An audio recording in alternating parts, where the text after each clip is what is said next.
I sent a cruel message to my wife while she was at her ex-husband's house. They were desperate when they read the message and discovered that I knew everything. And the most curious thing is that night, I wasn't where she imagined. As she touched it, I watched. While she laughed, I listened. While she lied, I recorded it. I was in the next apartment, on the other side of the wall, sitting silently, watching everything happen in real time. I spent months preparing for that moment. Months tearing me apart in silence while I pretended not to see the deleted messages, the meaningless departures, the too long showers after hushed calls. I watched, pretended not to notice, but her every word, every disguised smile, every distant look, were thin needles piercing me inside. The kind of pain that doesn't bleed, but that eats away inside silently, like a leak behind a wall, invisible until everything collapses at once. And it collapsed. It started with a name mentioned by chance in a conversation between her and a friend. A name that hadn't appeared in years. A name that, until then, was just a shadow in the past. But that afternoon, as she spoke distractedly on the phone, something in the tone of her voice changed. It was subtle, almost imperceptible, but I knew every inflection, every hesitation. She wasn't talking about a casual lunch. She was counting the minutes until she saw him again. The ex-husband. The man who one day promised to forget. The man I accepted as part of her past because I believed that, to truly love someone, you also need to embrace the scars. She didn't know I had installed the tracker in the car. Not even that the app on her cell phone, which she believed to be for recipes, was actually a digital mirror. With every step I took, I was there. Silent. Gift. Watching as a stranger in my own life, witnessing my story being rewritten by the hands of the woman I swore to love until the end. The day it all happened, I faked a business trip. I left with an empty suitcase and a tired smile. I said I would be back in 2 days, that I would miss you. She pretended to. He said he loved me, that he would wait for me, that he would count the minutes until I returned. And then, the moment I turned the corner, she called. Her voice changed again. More alive, hotter. I heard everything. Every word. Each suppressed groan of anticipation. Tonight, at your house, like before, she said. As before. Those words tore me apart. I rented the apartment next to my ex-husband's house without her knowing. I did this weeks before, when the encounters became too frequent to be coincidental. The building was old, the walls were thin. I installed fake cameras, microphones, routers. I turned the place into a betrayal bunker. Every inch of that house was before my eyes. That night, the world stopped. She arrived in a light dress, smiling like she hadn't smiled at me in years. Light, loose, almost adolescent. He opened the door with the confidence of someone who already knows he has won. They kissed as if time hadn't passed, as if I didn't exist, as if the years of marriage, the promises, the children, the house, were nothing more than an interval. I heard her whisper that she was nervous, that it seemed forbidden, and he replied, "It's because it's forbidden, and that's what makes it worth it. Be worth it." They drank wine. I counted the glasses. 4. She laughed loudly. I've never been able to make her laugh like that lately. He touched her face. She closed her eyes. She placed her forehead against his. She said she missed the way he made her feel alive. I wondered when she started to feel dead with me. I wrote the message right then and there. Hands shaking, heart beating in temples. I didn't plan the words, they gushed out. Have fun. I'm in the apartment next door. I heard everything. I saw everything. I hope the past is worth more than the shame that will come. It took seconds for her phone to vibrate. I saw the smile disappear. He read along. They turned pale. The wine turned to gall. She ran to the window. He looked around. He didn't see me. He started to sweat. They locked the door. They turned off the lights. But it was too late. The damage was already done. She tried to call. I ignored it. Tried to send a message. I blocked it. Their despair was my silent revenge. But there, as I saw the chaos I had created, I felt no relief. I felt pain. Because the truth is that no one wins from betrayal. Everyone loses. She lost confidence. He lost his pride. And I lost the one thing I swore I would never lose, my peace. Over the next few days, they tried to find me.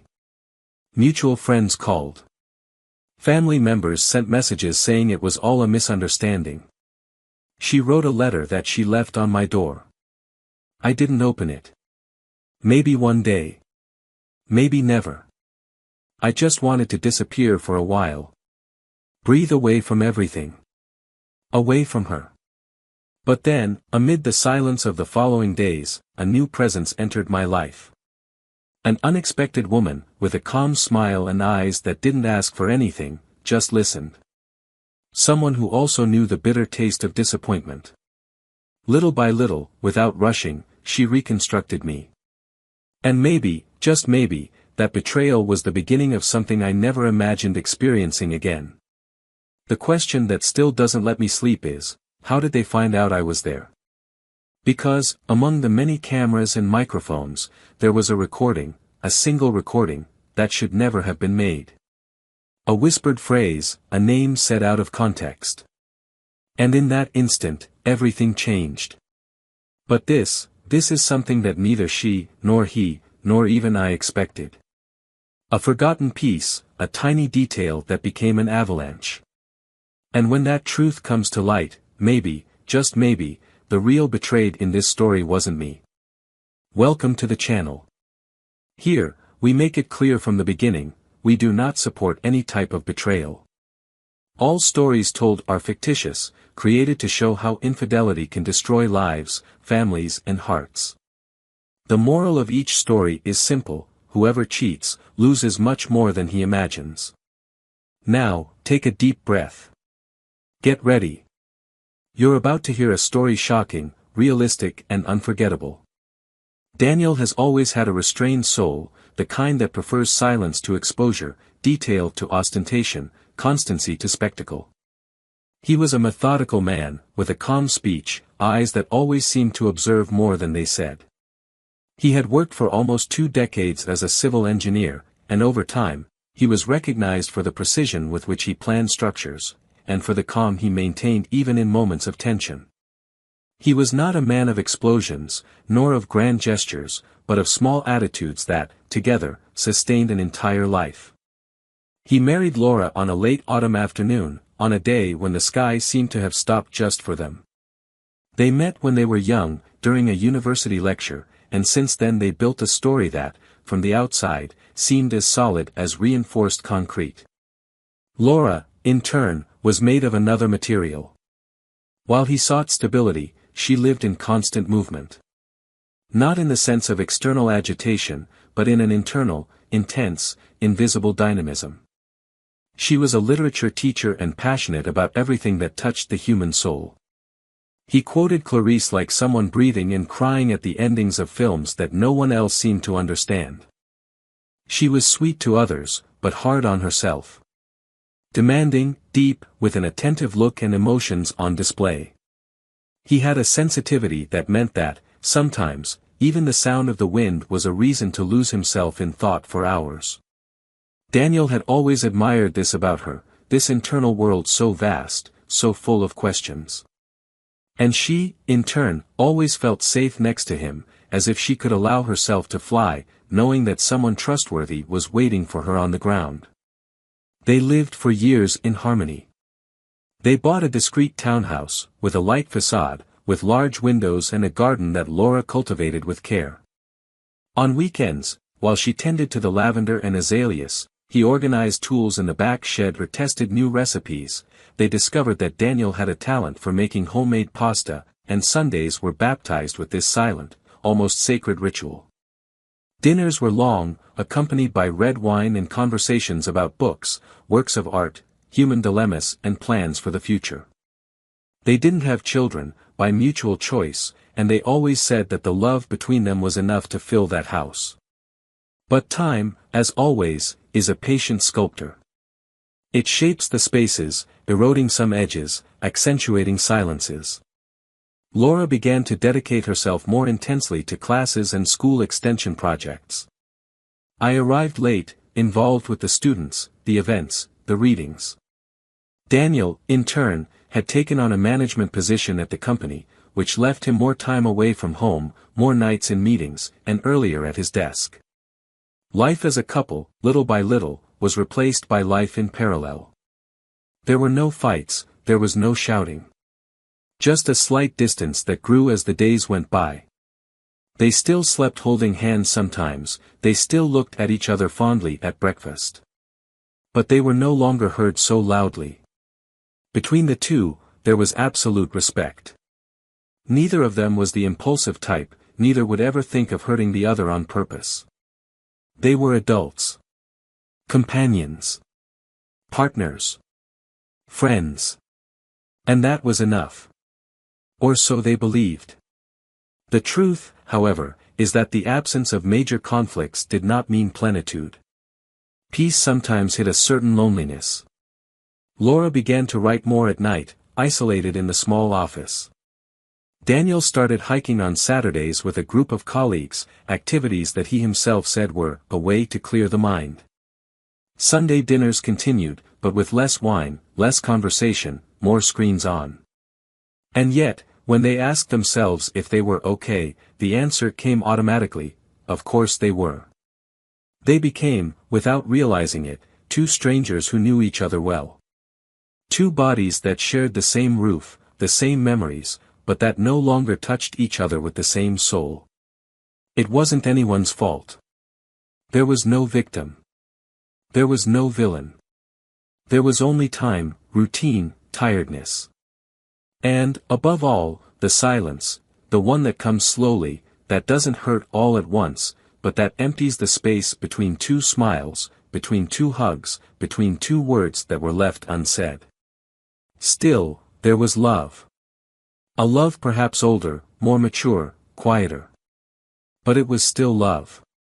A love that was expressed in small gestures, the coffee brewed before she woke up, the coat left on the chair when it got cold, the folded towel, the note with a bad joke left on the table.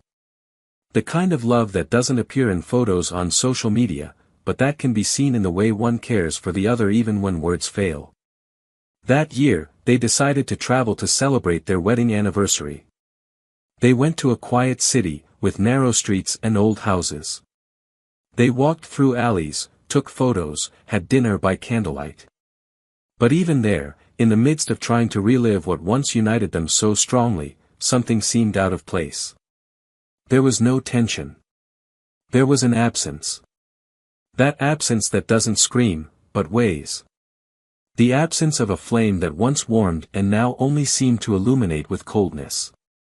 Back in the routine, they tried to adjust the clocks. They went to couples therapy for a brief period.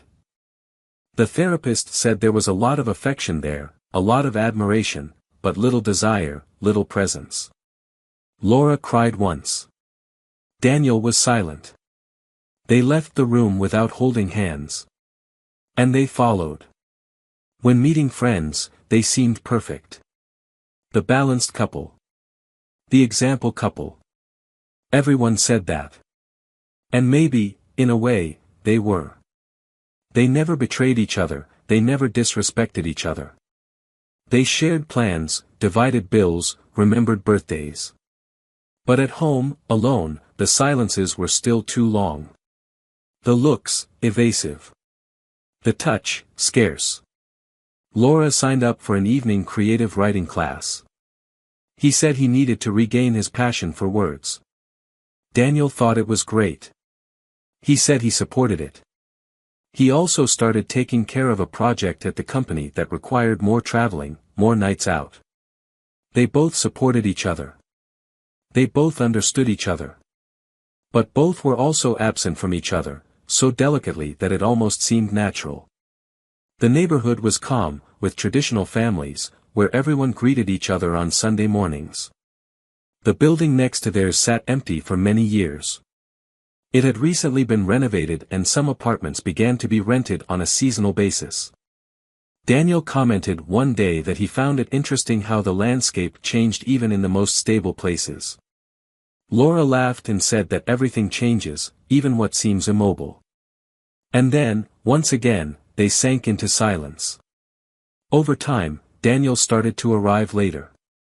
He said there was always something to resolve. Laura too. Sometimes one slept before the other.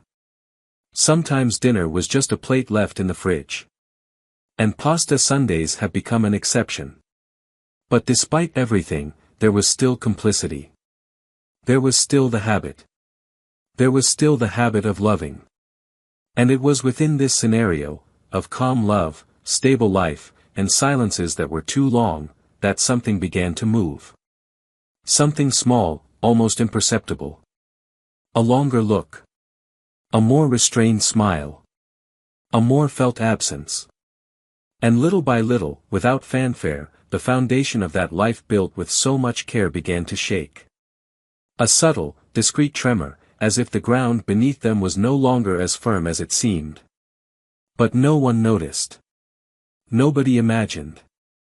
And perhaps that is exactly where the danger lies. Not in the shouting, not in the fights.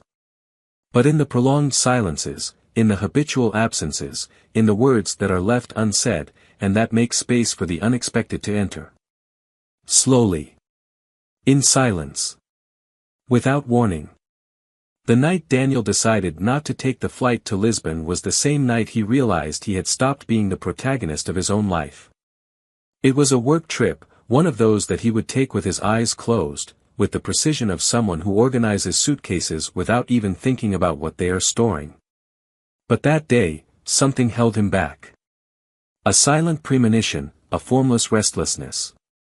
He walked to the airport, handed the ticket to the attendant, smiled as if everything was fine, and then turned around. He called the office, said something had come up and that he would be boarding the next day.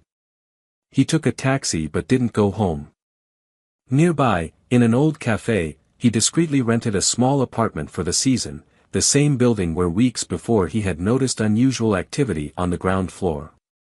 There was no rational reason, there was no proof. Just a noise deep in the soul.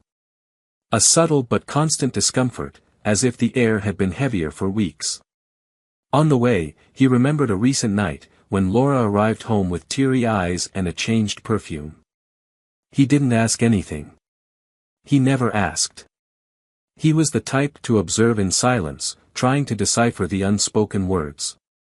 But that night, in particular, remains etched in my memory. She walked through the door with a smile that didn't match her look.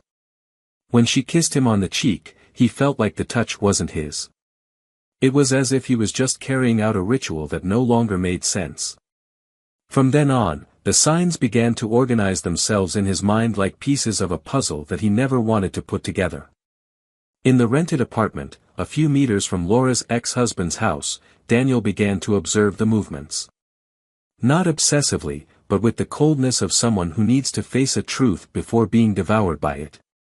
He installed discreet cameras, microphones in the building's hallways, listening points at the garage entrance.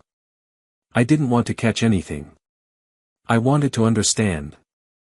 I wanted to know if I was crazy or just waking up from a dream. Laura's face recently seemed strange to him. Too familiar to be unfamiliar, but strange nonetheless. Like an old song that sounds different once you know its true story. The following weeks were a succession of disturbing routines. Laura would go out on Thursdays in the late afternoon saying she would be on duty at school. Always on Thursdays. Always with the same bag, the same light dress, the same sparkle in her eyes. Daniel knew it wasn't about class. But he didn't question it. I made mental notes, filed the details, and waited for the right moment. During this period, the couple practically stopped sharing schedules. When one arrived, the other was already asleep. When the other woke up, it was already late. It was as if they had become shadows of their own presence. At the company, Daniel maintained his routine, but with his mind far away. He started to delegate more, trust less. At home, he maintained the same rituals, but with a thicker silence. He started leaving unanswered notes, small messages left on purpose to see if they would be read, if they would spark something. Nothing. Laura seemed absent, even when present. There was no aggression, no coldness. Just polite disinterest, like someone greeting a neighbor they know but not like. And ironically, that hurt him more than any scream. One night he arrived earlier than usual. He found the house silent, as usual. But there was a different scent in the air. Wine, perhaps. Flowers. Her dress was thrown over the back of the armchair, and her cell phone was left on silent mode on the kitchen table. He didn't make a sound. He passed through the rooms like a ghost. He picked up the device, looked at the screen and hesitated. I had never done that. I had never crossed that limit. But that night, something compelled him. And when he unlocked the screen, 3 messages were enough. I'm on my way, I'll see you where always, I can't wait to see you again. Nothing explicit. Nothing indecent. But everything was there. His absence, the presence of the other, the enthusiasm he hadn't seen in months. He turned off the device and put it back in place. He went up to his room and lay down on the bed as if he didn't know. The next morning, Laura was still sleeping when he left. And on the way to work, he decided it was time to confirm. To know. To be sure. Doubt killed him more than the possible truth. And that's when he started planning. The following Thursday, he pretended he was going to travel again. Bags packed, kiss on the forehead, promises of a connection. But this time, instead of going to the airport, he returned to his rented apartment. He turned on the monitors, adjusted the headphones and waited. Laura's car left at exactly 6:07 p.m. She wore the same light dress, and there was a light red lipstick, the kind she didn't wear to teach. He parked in the same spot, walked quickly, looked around before ringing the doorbell. The door opened. He didn't see the face. But he knew who it was. And then, the sound. The muffled greetings, the nervous laughter, the clinking of glasses. He muted the audio and just watched. 4 hours. The screen showed the entrance to the building, the dimly lit living room, her reflection in the glass of the balcony. She smiled.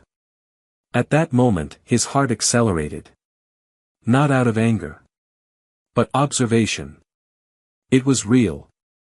That woman who shared his bed, who knew every scar on his body, now smiled at another with a shine he hadn't seen in a long time. And he couldn't do anything. Nothing but watching. In the early morning, she returned home. He entered slowly, took off his shoes at the entrance, walked to the bedroom. Daniel pretended to sleep. She touched him on the shoulder, whispered that she was tired. He responded with a murmur. And, in the dark, the two slept side by side, like two strangers who happened to share the same bed. In the following days, he continued monitoring. Not for revenge. But why did I need to understand? Knowing how far it was going. Knowing if it was something temporary or permanent. He discovered the encounters had been going on for months. Always in the same place, same time, same gestures. And, little by little, what hurt was not the act itself, but the constancy. The repetition. The naturalness with which Laura lied. How she smiled. With which she would come home and kiss his forehead as if everything was normal. It was then that Daniel began to write. Not letters. Not tickets. But a message. Just one. Long. It needs. Cruel. Not with offensive words, but with truths. With sentences she couldn't read without shaking. Words that would cut like blades. He kept that message for days. Rewrote, edited, adjusted. Until she was exactly what she wanted, the coldest mirror of reality. The following Thursday, he repeated the ritual. Suitcase ready. Kiss. Farewell. And when she entered that building again, with the same lightness of someone who believes everything is under control, he watched with frightening calm.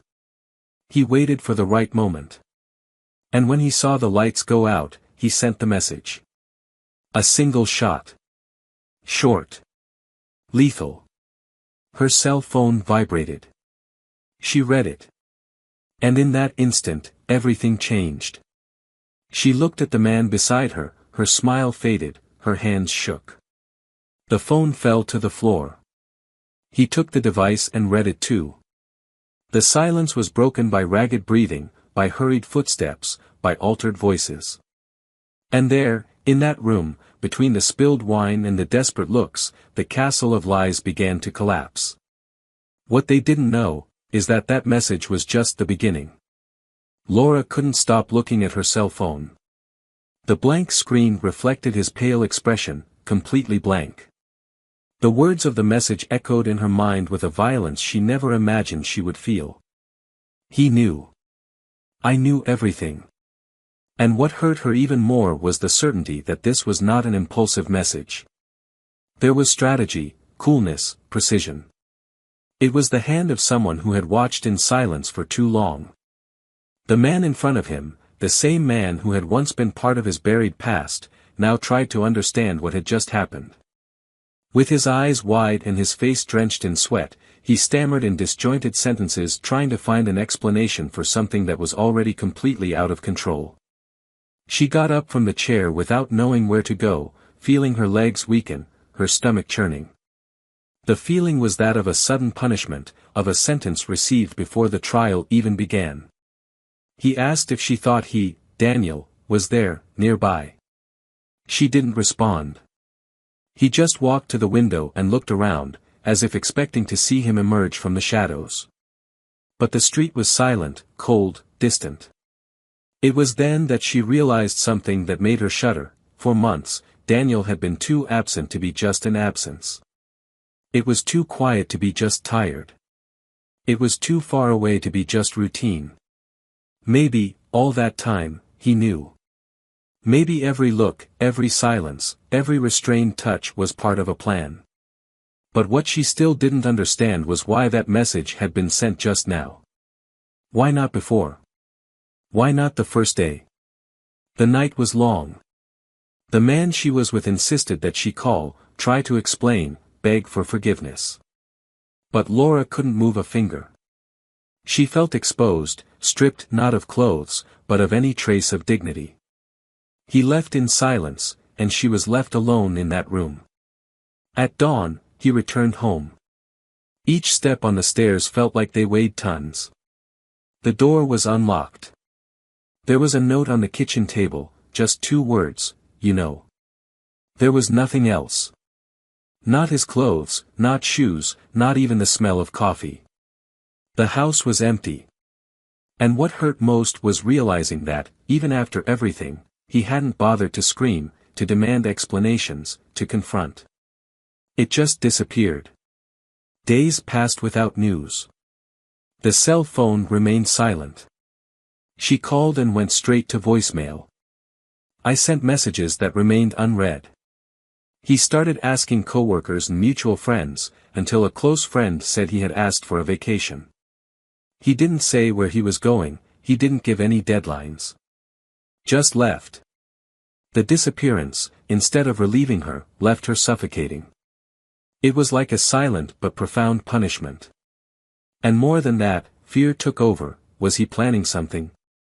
Any revenge? Was that still the beginning? For days later, he returned. He knocked on the door of the house like a visitor. When she opened it, her heart almost jumped out of her chest. He was there, with the same calm look as always, but something inside him seemed dead. He entered, didn't ask for permission, didn't talk about longing. He just sat on the couch and watched her for long seconds, until he finally broke the silence. He said he didn't want to hear justifications, that he already had all the answers. He said that what she destroyed was not just the marriage, but the very memory of everything they lived through. That for weeks he heard, saw, wrote down. That he could sue her, expose her, ruin her. But I preferred something more subtle. More efficient. Laura tried to speak. He tried to say he didn't know why he did what he did. He tried to find in words what his heart could no longer feel. He said it wasn't for lack of love. That maybe it was lack, confusion, emptiness. Daniel laughed. A dry laugh, full of irony. He asked her if she really believed it was possible to love someone and, at the same time, destroy them behind their back. He said that what hurt most was not the betrayal itself, but the ease with which she came home, sat next to him, talked about the day, touched his hand at night. As if he were blind. As if he were stupid. She cried. I begged. It said that he too had moved away, that the two of them allowed their love to die a little every day. That she was looking for something that had been lost. He was silent. He watched her crumble in front of him with a kind of coldness he himself was unaware of. And then, finally, he said there was something she needed to know. Something that would completely change the understanding of that story.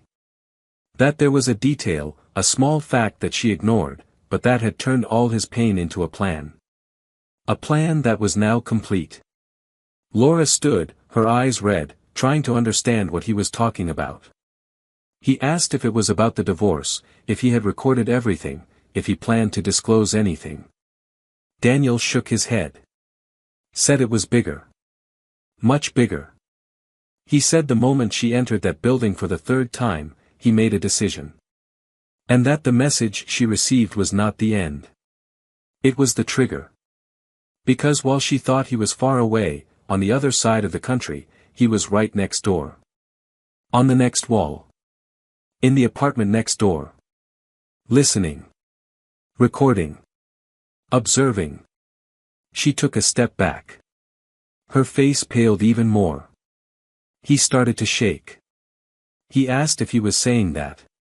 And before he finished, he confirmed it. It was there. Heard everything. Saw everything. I knew what she said, how she said it, what she did, when she did it. And that during that time, while she laughed, he cried. While she lied, he planned. And then, Laura started putting the pieces together. His absence. The trips that never happened. His silences. The fact that I never confronted her. Because he wanted to go further. I wanted more than a confrontation. I wanted her to feel everything. She fell to her knees. He asked if he had shown it to anyone. He didn't respond. He asked if he would publish it. He said he didn't know. That maybe yes. Maybe not. That now it was she who would live in doubt, in waiting, in fear. Exactly how he lived. But there was more. Which still wasn't everything. That there was a detail. A secret. A small point out of the script. Something that completely changed what she thought she knew about him, about herself, and about that man with whom she shared her bed for so many years. Laura couldn't breathe properly. I felt my chest close. He asked, with a choked voice, what else he wanted. And then, he stood up. He approached. He knelt in front of her. And in a low but firm voice, he whispered, "You didn't realize, but what you destroyed, wasn't just a marriage. It was the trust of someone who always knew more than you knew. And now, the time has come for you to know what he did with that broken trust." She didn't understand. I was still stuck in anger, in shame, in fear. But there was something in that look of his that wasn't just pain. It was the certainty of those who still kept the last letter. And that letter would be revealed soon. Daniel got up from the floor with calculated slowness, keeping his eyes fixed on her, as if watching a piece about to fall from the board. His body seemed calm, but there was a weight contained in his shoulders, a tension that didn't come from anger, but from the precision of someone who knows exactly what they're doing. He walked to the door, turned the handle calmly, as if he were just a visitor leaving the house after some coffee. Laura tried to get up, but her knees gave out. Her heart beat at an uneven pace, and her confused mind struggled to put together the puzzle of what she had just heard. I knew that the world as I knew it had collapsed, but I was sure that the real collapse was yet to come. And that was when Daniel turned, before leaving, and dropped a metal key on the table. He just said, "Use it when you're ready to know." And left. For 2 days, she didn't touch the key. He barely slept, he barely ate. She felt exhausted and anesthetized, as if her body were present but her soul wandered in a suspended state of anguish. On the third night, after another unsuccessful attempt to reach him by phone or on social media, she decided to use the key. The address was on the note attached to the keychain. A street she barely knew, a discreet neighborhood, far from their usual route. It arrived close to 9 at night, the sky was overcast and a cold wind ripped at the skin. He climbed the stairs of the old building, and on the 3rd floor he found the dark wooden door. He turned the key and entered slowly. The light was on. In the center of the room, a notebook sits on a simple table, with a single post-it stuck to the lid, "Play." She hesitated for seconds that seemed like forever, then clicked on the video. The image loaded, and Daniel's face appeared in the center of the screen. The light was dim, the environment silent. He spoke directly to the camera, his voice firm and without any sign of hesitation. He told, in detail, how it all started. How he became suspicious, how he found traces, how he decided not to confront, but to watch. He said that apartment was the place where he watched her for months. He showed the cameras, files, audios, recordings with date, time and location. Laura watched without blinking, feeling each word like a knife piercing layers of her own past. But then, he said something that made her freeze. He said the betrayal didn't surprise him. That what destroyed him was realizing who she had chosen to cheat with. And there, the tone of the recording changed.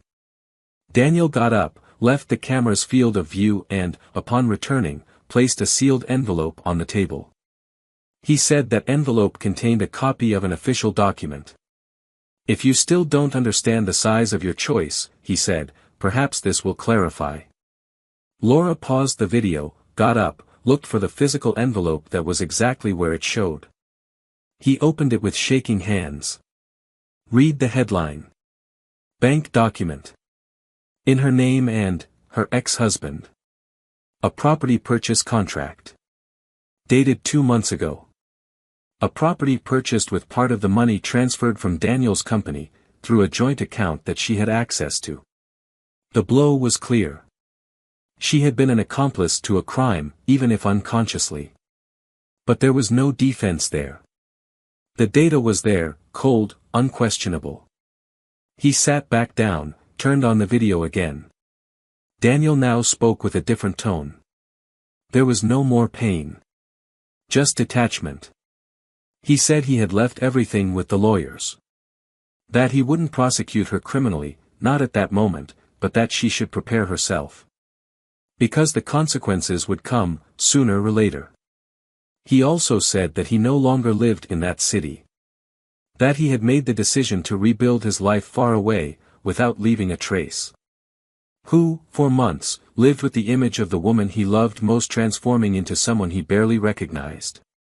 And now there was nothing more to say. Laura turned off the laptop and cried with her whole body. They weren't silent tears, they were violent sobs, as if he was vomiting guilt. I couldn't understand how it got to that point. How you allowed everything to go so astray. I tried to remember when I started lying, but the line was so thin that it seemed impossible to identify. He remembered the conversations with his ex, the first messages, the shy encounters that became frequent. She remembered how he made her laugh, how he told her she was still the same as before. And now, I realized how blind I was. Used. Manipulated. The next day, Laura looked for a lawyer. She wanted to know how legally she could answer for the contract she had signed with her ex-husband. I wanted to understand if there was a way out, if there was a way. The answer was harsh: she was exposed. The signature, the deposits, everything was legally linked to it. And now, without Daniel by her side, without the support of the man she betrayed, she was completely alone. She tried to contact her ex-husband, but he was also gone. Deactivated accounts, left the apartment. Disappeared as if it had never existed. In the days that followed, notifications began to arrive. Banks requesting clarification. The Federal Revenue. An anonymous email with prints of messages between her and her ex, without identification. A warning that if he didn't get his taxes in order, he could face a formal investigation. It was the beginning of a spiral. And what consumed her most was knowing that Daniel was behind it, not as a vengeful man, but as someone who just delivered the truth to the light. Then, one gray morning, he received one last letter. Coming from an unknown address, handwritten in a handwriting she would recognize anywhere. Daniel said he had started a process to transfer part of the house into her name. He said he didn't want anything from that life. Who only took his clothes, his books, and the peace he regained. It ended with a sentence: "I hope that one day you understand that I didn't lose you. You are the one who lost yourself." After weeks of torment, of going back and forth to the lawyer's office, of sleepless nights trying to understand how someone so meticulous had let everything slip, Laura woke up one Saturday to the phone ringing. She was an old friend from high school. They said they had seen Daniel in a small coastal town, in a cafe near the pier, talking to a blonde woman with a serene smile. Which looked fine. Quiet. That there was something in his gaze that reminded him of who he was before everything else. And it was there, alone in the room that used to be theirs, among the furniture that had lost its meaning and the silences that had become unbearable, that Laura understood. Daniel had won not out of revenge, but for leaving in one piece, while she, who thought she had control, was now broken into parts that might never come back together again. She betrayed love, but it was love that condemned her. No shouting, no scandals. Only with the precision of someone who loves so much that they would rather walk away than allow themselves to be destroyed. And at that moment, with no one around, Laura looked at the door, as if waiting for him to return. But I knew, deep down, that he was already very far away. Far beyond. Perhaps, in a place where the betrayed not only survive, but are reborn. Laura spent weeks living in a state that doctors would call emotional exhaustion, but which, for her, was something closer to dry mourning, without ceremony or flowers.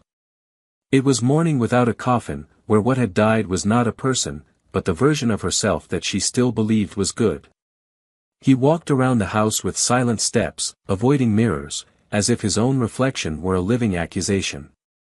Daniel's smell still lingered on some forgotten pieces of clothing in the closet, but there was no longer a presence, just traces. She tried to continue with her routine, answer work calls, answer emails, but everything seemed mechanical, disconnected from meaning. His absence was now more than silence. It was a constant reminder that even when someone isn't shouting, they could be saying everything. The dilemma that was emerging within her went beyond regret. It wasn't just about what she had done, but what she had failed to notice. Why, in so many years, had she never realized that Daniel would be capable of such a cold, surgical response? Why did you assume that love would make you passive, predictable, submissive?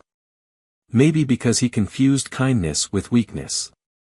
Maybe because, deep down, she believed that, despite everything, he would never leave her.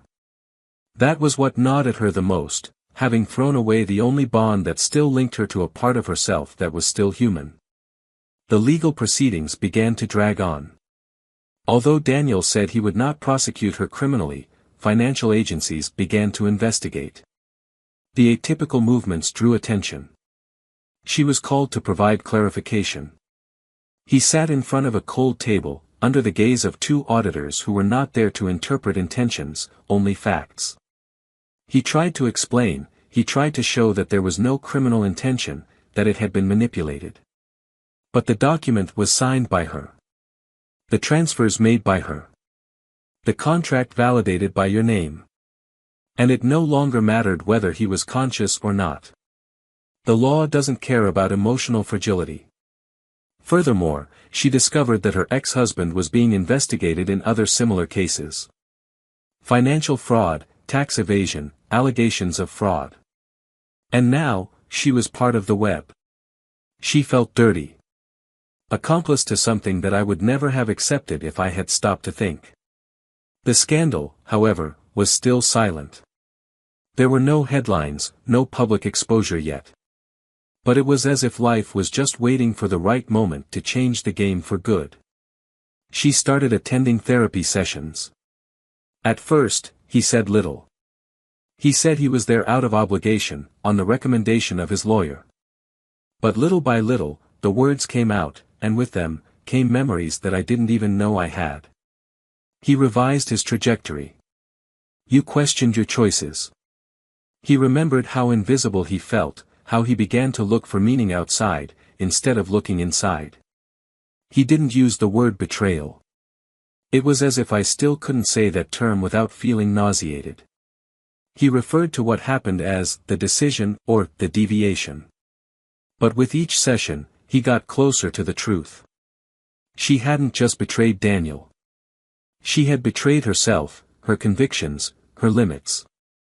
And now he was there, picking up the rubble of a choice made on impulse, sustained by lies and ended by a cruel silence. During a late afternoon walk, he met an old friend of the couple. He asked about Daniel, said he hadn't seen him in a while. She hesitated for a second, then just smiled and said he was fine, living abroad. The friend smiled back and wished him luck. But at that moment, Laura felt the weight of having to maintain, for an indefinite period of time, the image of someone who no longer exists. She was no longer the respectable wife, the admired woman. It was the one that stayed. The one that was left. And although no one knew the details, she did. And that was enough to keep the shame alive. One morning, she decided to go back to the cafe where she used to go with Daniel on Sundays. The atmosphere was the same, the tables still had the same old glass marks. He asked for the coffee he usually drank. He sat in the same corner. He observed the couples around him, their laughter, their intertwined hands, their passionate eyes. And he thought about how many of those people might also be on the edge of an abyss without realizing it. How many smiled while carrying hidden pain. For the first time, he felt like standing up and warning them. Saying that betrayal doesn't start with a kiss, but with silence. That destruction does not come with a scream, but with the absence of words. But she remained silent. Because did you know that no one listens to advice from a broken woman? That same week, he received news that Daniel had sold his share of the company. His lawyer called just to let her know she didn't need to worry. All documents were being transferred and there would be no financial link between them from that moment on. It was the official end of any bond. He had cut even the invisible ones. And that, in a way, hurt more than any accusation. It was as if he said, with actions, neither you, nor anything that comes from you, is part of my life anymore. One Sunday, when he opened the mailbox, he found a letter with no return address. The paper was thick, the handwriting elegant. Inside, a single sheet folded with precision. It was a short message. Daniel said he had met someone. That it was not a replacement, nor an escape, but a new beginning. That I was relearning to feel, to trust, to breathe. And that he hoped that one day she would also find her own peace. There was no tone of superiority. It was just a final goodbye. No regrets. No grudges. Just closure. Laura kept the letter. He read and reread for hours. And that night, for the first time, he didn't cry.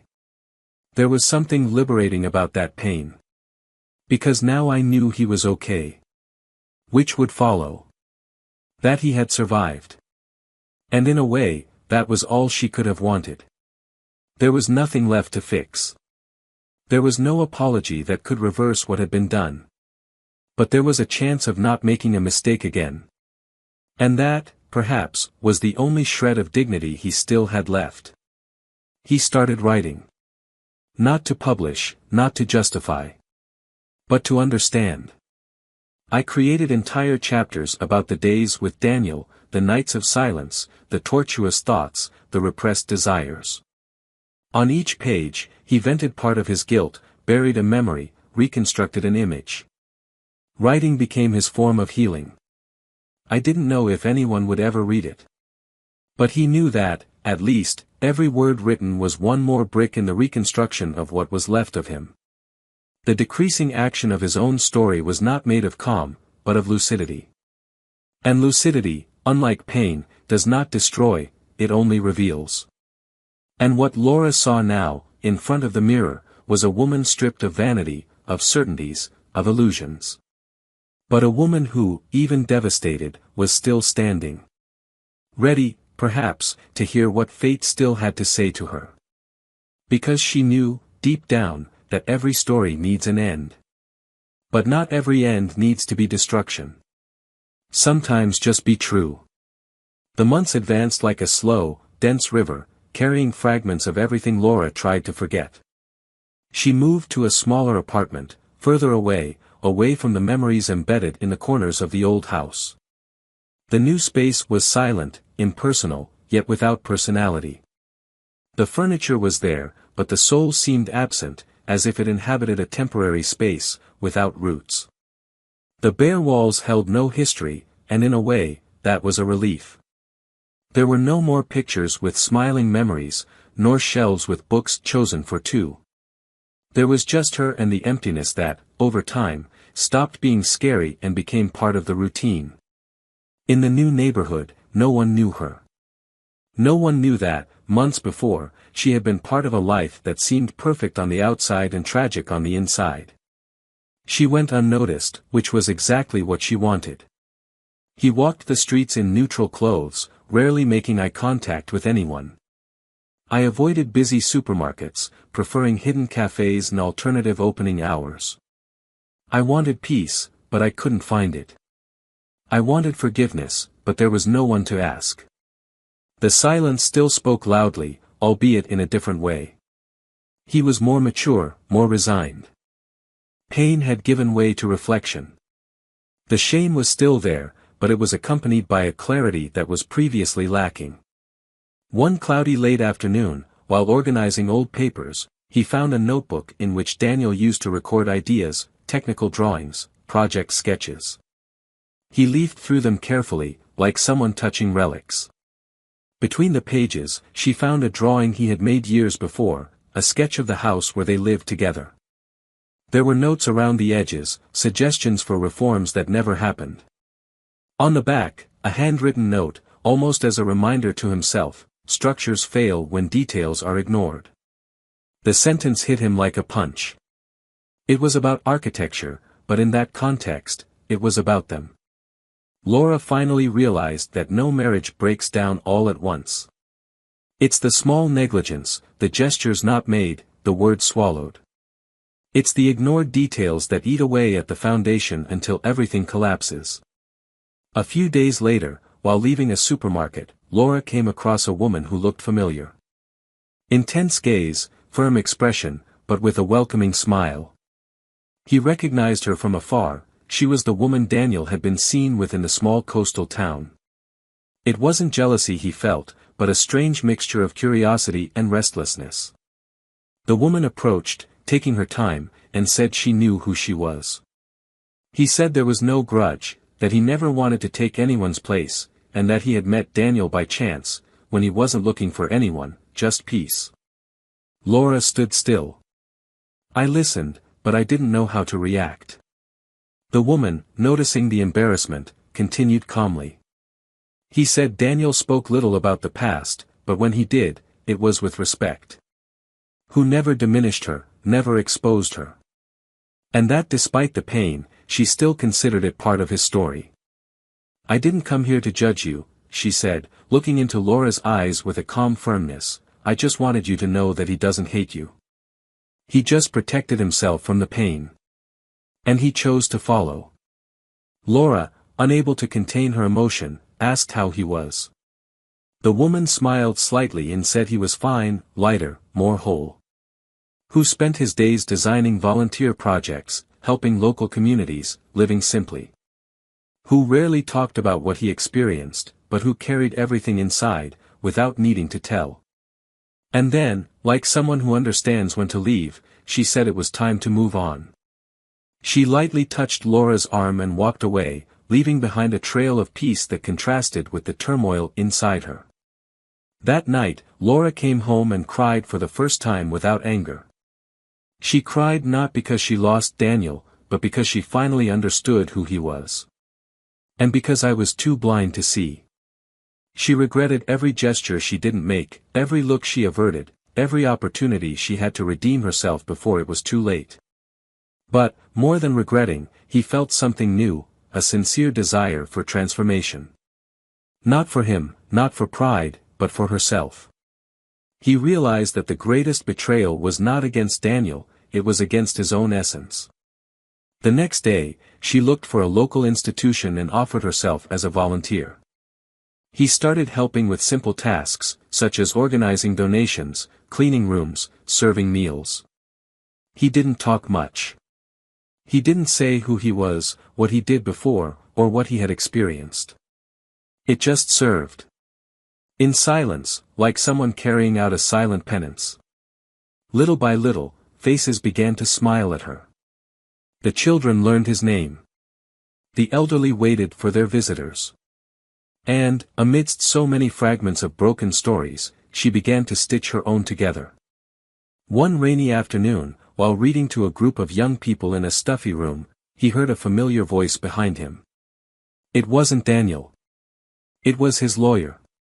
A discreet, formal man, always kind. He asked for a minute. Laura followed him into the hallway. He took an envelope out of his pocket and said that Daniel had asked for it to be delivered. There was nothing urgent. Just one message. She took the envelope with trembling hands, thanked her and returned home with it in her lap, as if she were carrying something too fragile to be exposed to the wind. She opened it carefully, sitting at the kitchen table. There was only one sheet. Daniel said he found out, through mutual acquaintances, about the volunteer work. That he was happy that she was looking for new beginnings. That this didn't erase the past, but perhaps it made space for a new type of memory. He said he didn't know if they would ever speak again, but that he wished her a dignified life, with light, with truth.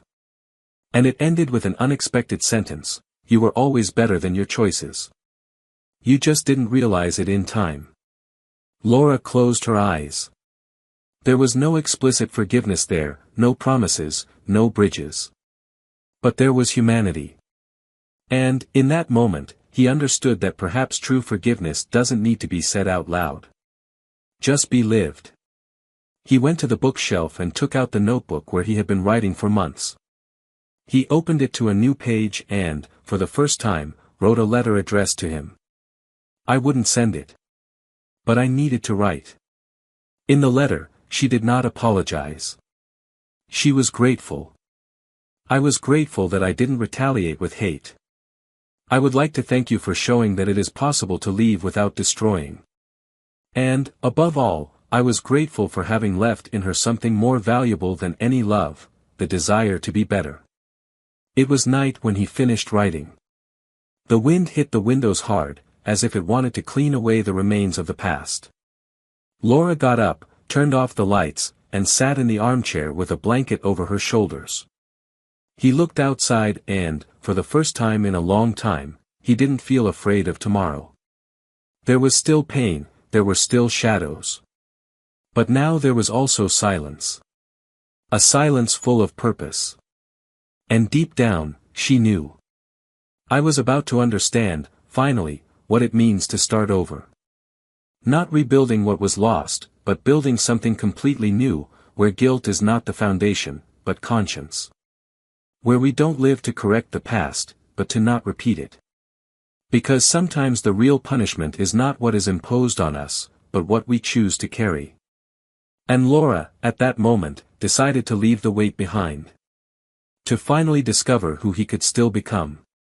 The letter Laura wrote was kept in her drawer for weeks. He never intended to send it, but writing it was the ritual that was needed to close the wound that no longer bled, but still hurt to the touch. Over time, his routine adjusted to a new cadence.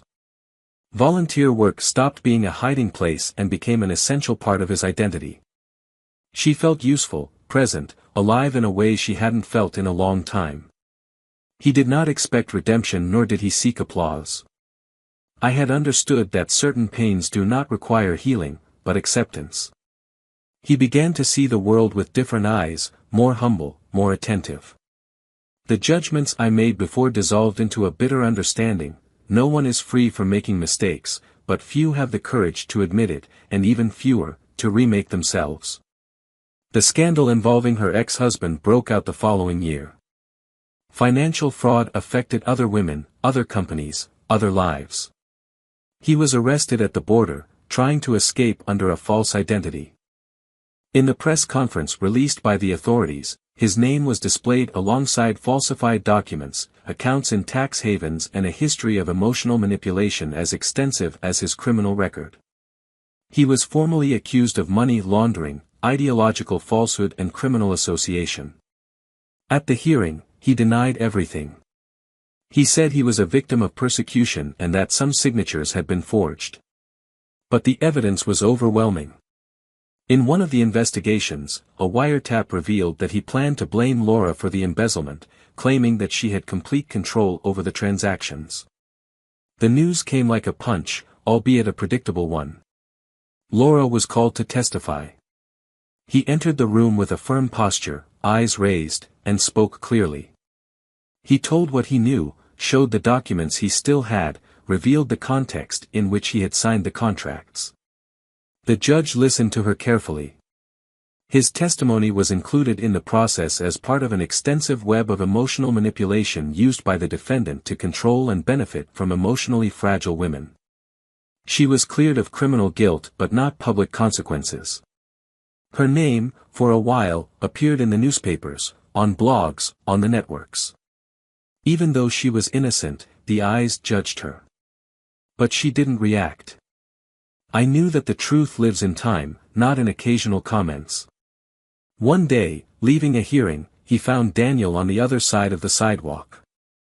He was alone, with a briefcase under his arm, wearing a light shirt and linen pants, as if he had just come from a light lunch by the sea. For a moment, I didn't know what to do. He thought about turning his back, crossing, disappearing. But he saw her. And then, in a slow gesture, he waved. It wasn't a warm wave, nor a cold one. It was serene. An acknowledgement from someone who no longer harbors any regrets, but who also does not wish to return. She approached hesitantly. They said hi, almost at the same time. They talked for minutes. He asked how she was. She replied that she was living. He smiled and said that was already a lot. Laura asked if he was happy. Daniel replied that he had discovered that happiness was not constant, but he had found a peace that, for him, was enough. He said he had remarried, and that his wife was someone who brought lightness to everyday life, who didn't demand grandiosity, just truth. She swallowed the emotion with a forced smile. He said he was happy for him. Who honestly hoped that life would reward him for everything he had endured in silence. Daniel shook his head slightly. He said he didn't want rewards. That the freedom of no longer carrying pain was enough. That every choice has a price and that he chose to leave the past behind, even without forgetting. Laura tried to apologize once again, but he gently interrupted. He said that the pardon had already happened, even though it was never announced. He said that moving on is often the greatest form of forgiveness one can offer. And then, with the same serenity with which he appeared, he said goodbye, crossed the street and disappeared into the crowd. In the following months, Laura decided to change again. This time not because of escape, but because of the desire to start over in another space, with other landscapes. He chose a small town, close to a river, where he could teach and continue his community work. She was received with curiosity and, later, with affection. Neighbors called her by name, unaware of her past. She was not the woman who cheated, nor the ex in the scandal. It was just her. She got a place at a local school, started giving writing workshops to young people and created a small book club with women in the community. One afternoon, when he left school, he found a student sitting on the stairs, crying softly. He sat next to her, offered silence first, then words. The girl had discovered that her father had been keeping another family a secret for years. She felt betrayed, lost, helpless. Laura listened to her for an hour. And when the girl finished, she held her hand and said, with the firmness of someone who has lived through the worst storms, "What people do to us doesn't define who we are. What we choose to do afterwards, does." From that day on, he understood that perhaps this was his role in the world. Use pain not as an anchor, but as a bridge. Using guilt not as a chain, but as a reminder of who you no longer want to be. Her pain served another pain.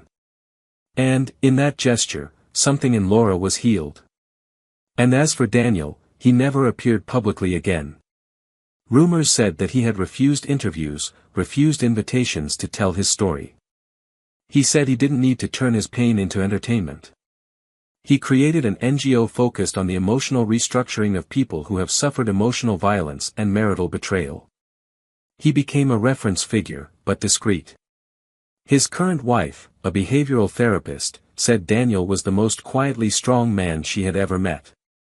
Laura, today, doesn't miss him. Miss what they were. Of what could have been. But he learned to live with what he is. Wrote a book about silent losses, pseudonym. It was well received. No one suspected it was autobiographical. And she didn't confirm it. He didn't even deny it.